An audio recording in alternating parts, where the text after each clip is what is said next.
What's happening? I'm Iron Man from the music group theLottory, Showtime Records. You know who I am. You know what I do. You know what I'm about. I am a lifelong Laker. Here is the banner, but I give it to you.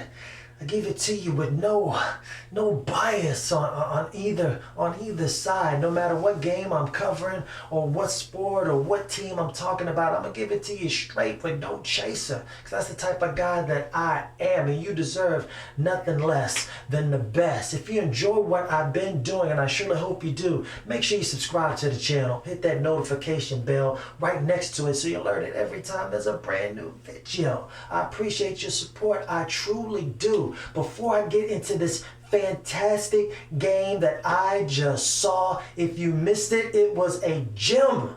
It was definitely a gem. I'm going to talk about the Utah Jazz. Yes, the Utah Jazz, as they hosted the two-time defending champion Golden State Warriors. But now I'm going to talk about what we're going to be delving into later on during the season. Not just this game in particular, but later on the issues that they will face. If anybody's been keeping up with the videos, and I hope that you have, you can always go back and check it any time. But I said before beginning of the playoffs that the Utah Jazz were my pick. Yes, they were my pick to make it to the NBA Finals and win the NBA Finals, because I thought they had that much balance and superior talent and coaching and everything just wrapped into one as a team, you know, to best everyone else in the league, barring any major injury. As we all know, they did not win, but they had a major injury, not just to anybody. Some got the 12th man off the bench, even though they are important as well, but no, it's to their starting point guard. And when you have your starting point guard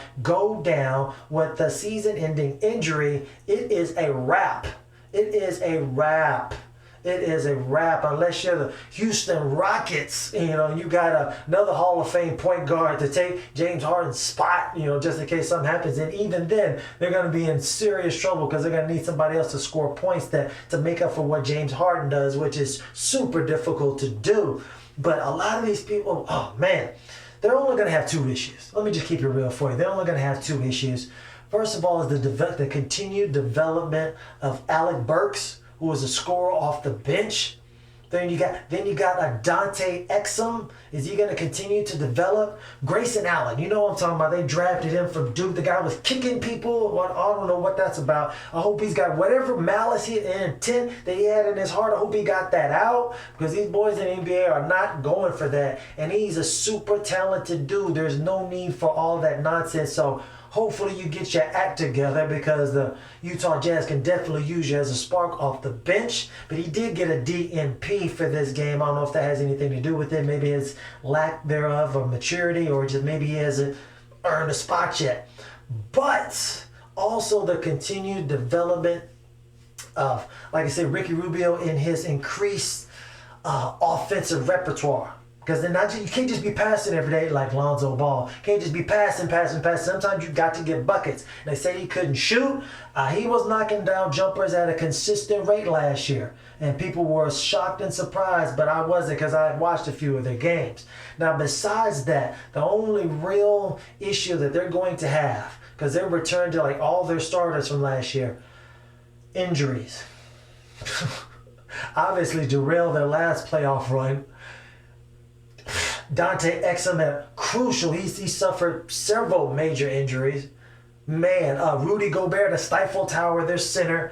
He won Defensive Player of the Year, even though it should have went to Anthony Davis. Go and check out that video if you want to. It's back in the catalog last year. Let me see. And like I said, Donovan Mitchell, he got hurt a little bit, even though he played through it. And Ricky Rubio was super hurt, knocked him out of the playoffs. That's a wrap. If they continue to develop just at an incremental pace over during the season, they're going to be all right. They're going to be all right, as long as they don't have any major injuries, especially right before or during the playoffs.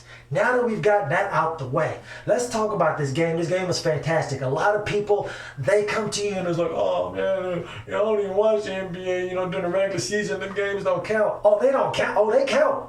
They count. All them teams that didn't make it to the playoffs, they're like, those games did count. those games did count. They definitely did count, and they were trying to. Because not only are you playing to try to win, you play to win the game. Not only are you playing to win the game, but you're also playing for your next contract. So believe me, these guys are trying. Believe me, they're trying, and there's a lot of good product on the floor. Just because they don't have name brand superstars, there can only be so many superstars in the league. Because if everybody's a superstar, then there are no superstars, because they're all equal. There are only so many superstars. Just because you don't know who these players are, don't mean they're not putting out a great product, which they definitely are. These are some great times for the NBA and the product that they are putting out. Believe that. Okay, but they're all saying, oh, I don't watch the NBA games until the last 2 minutes. This game was fantastic from the beginning to the end. I mean, they set records. The Utah Jazz. They set a record for like first half points. They had like 80-something points in the first half. It had like 19 threes. It was crazy. Joe Ingles was doing his thing.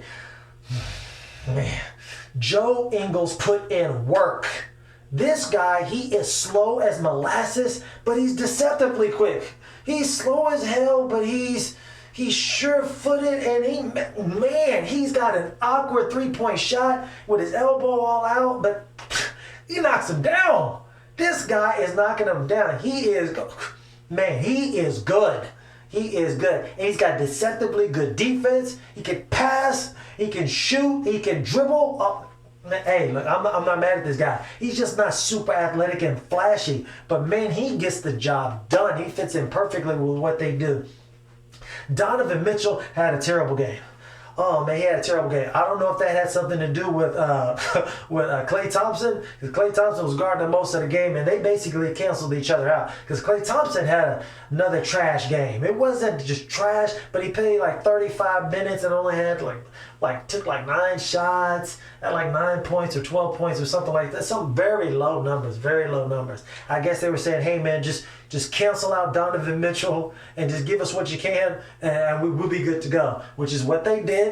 And Donovan Mitchell's he's going through some growing pains this sophomore year, because he shot a horrible percentage, like 29%, which is horrendous. Any good guard shoots between 47 and 49% from the field. And he was taking a lot of super difficult shots. Those are not all going to go in. You got to get some more easy buckets. And I know Klay Thompson is an all-world defender, but man, you got to do something, do a little bit better. If you can't get off good shots, don't take them. Do something else. Help your teammates get better shots. But that's something he's going to learn and grow into. He'll develop that over time.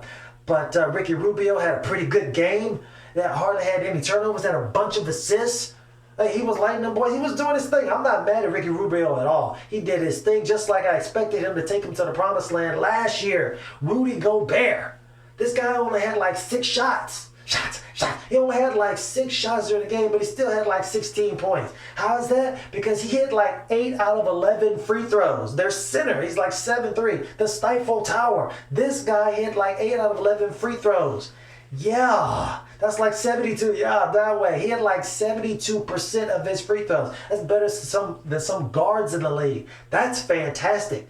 Not only is he doing shutdown defense, but he's also knocking down his free throws. So even though he didn't get a bunch of shots, he only took like 6 shots, still had like 16 points in double figures. Had like mad rebounds. Had a block, had like 3 steals. The guy was doing a damn thing. I'm not bad at that. Derek Favors was very steady. But Joe Ingles, man, he did his thing. Listen, he was being guarded by KD. All-world KD. Being guarded by none other than Kevin Durant. Having to chase this guy around all game long. And he was still producing on the offensive end. That's the issue with most of these superstar players. They're going to get their buckets because that's why they're superstars.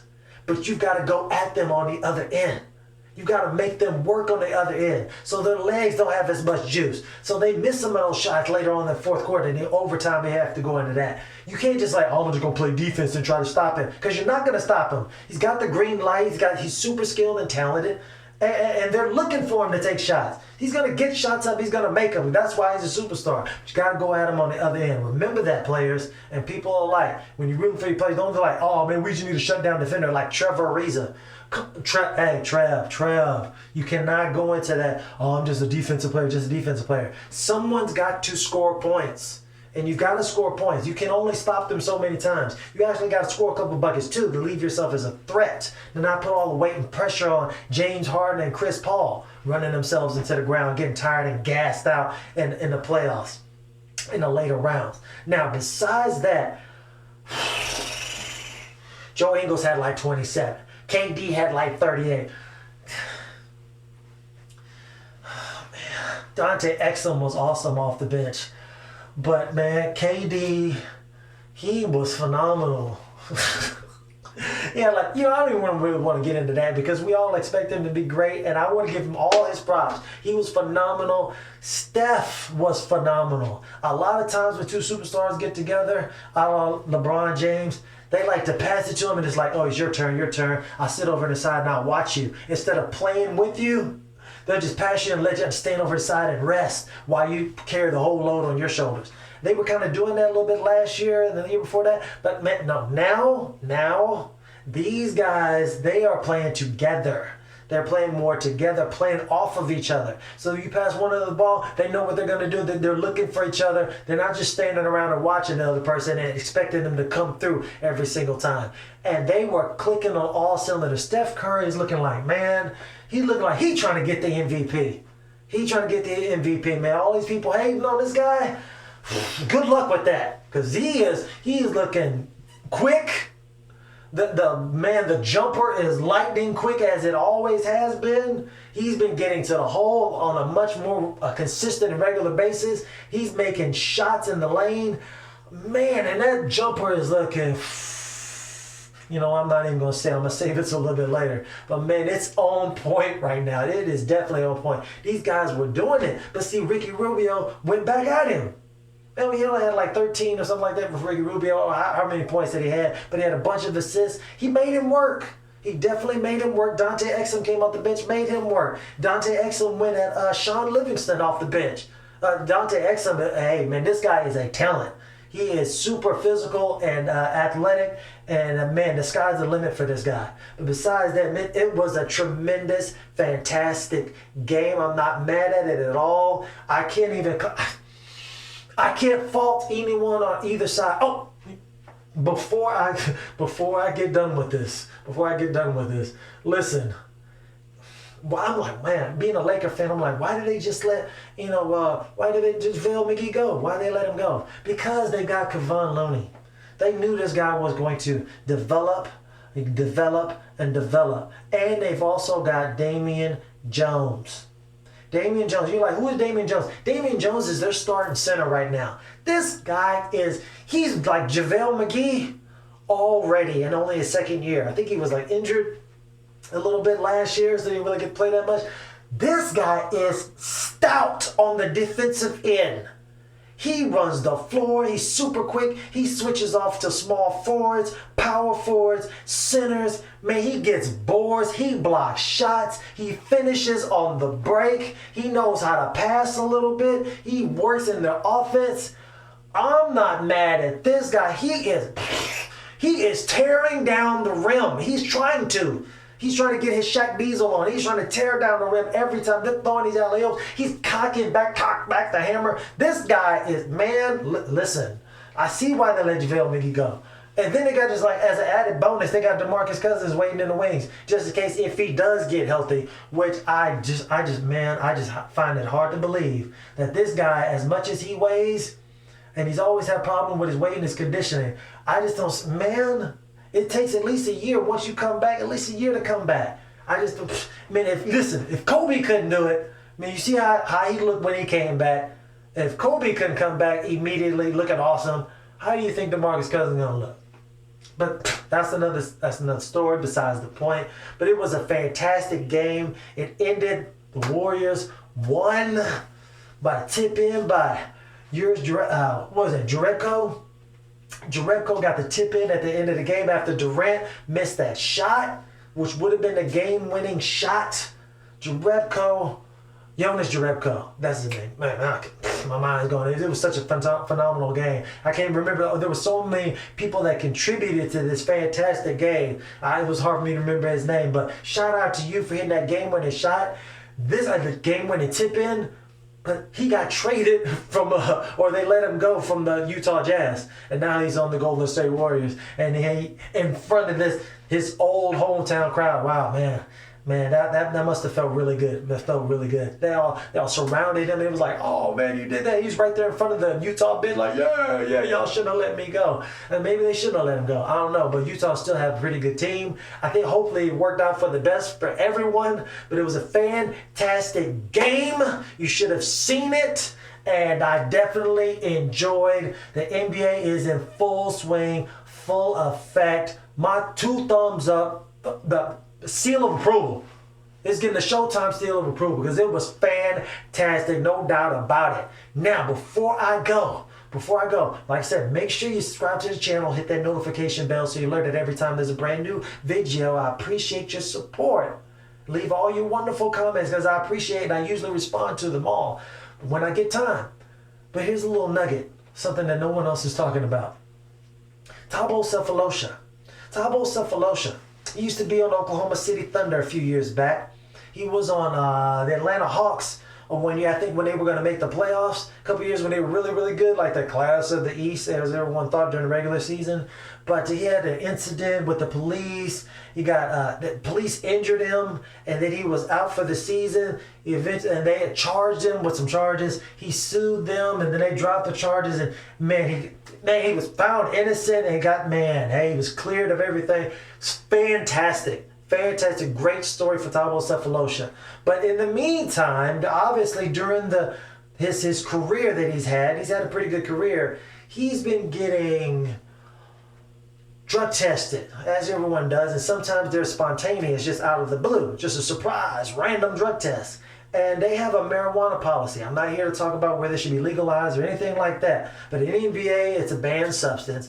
And like the first time you get like a warning and you have to go to marijuana counseling. Second time it's like a $25,000 fine. You have to go back into marijuana counseling. And the third time, I believe, the third time you have to get suspended for 5 games. Get suspended for 5 games with no pay. This guy just got suspended. Now, the NBA didn't actually announce what he got suspended for, okay? But they said he got suspended for 5 games. Got suspended for 5 games. Now, he signed a contract for 2 years for like $10 million. Someone already crunched the math. I didn't go to trigonometry class. I didn't major in calculus. But someone else already crushed the numbers. And they said that this guy was losing about, for those 5 games, just for smoking marijuana, for lighting it up on that kush. This guy, hi Joe, this guy right here, Thabo Sefolosha, this guy lost like $360,000. $360,000.